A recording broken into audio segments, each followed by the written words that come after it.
Parkinson's disease, or PD, is a neurodegenerative disorder in which dopamine-producing neurons of a brain structure called the substantia nigra are damaged and die over time, leading to a number of motor problems and mental disabilities. The substantia nigra is part of the basal ganglia, whose major function is to inhibit unwanted motor activities. When a person intends to make a movement, this inhibition is removed by the action of dopamine. As dopaminergic neurons are progressively lost in PD patients, low levels of dopamine make it harder to initiate voluntary movements.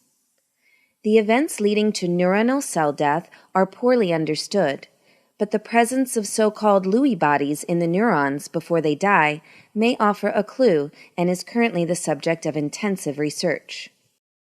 Symptoms develop slowly over time. Most prominent are motor problems, which include hand tremors, slow movements, limb rigidity, and problems with gait and balance. These motor symptoms are collectively known as Parkinsonism.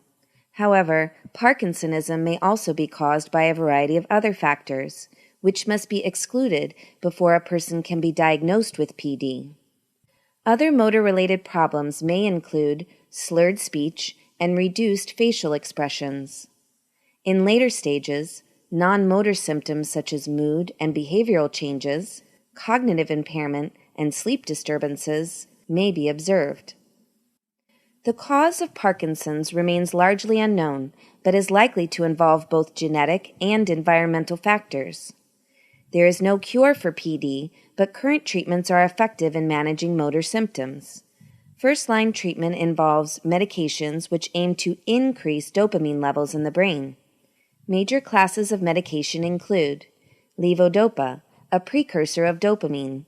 Levodopa can cross the blood-brain barrier and is converted into dopamine inside the brain.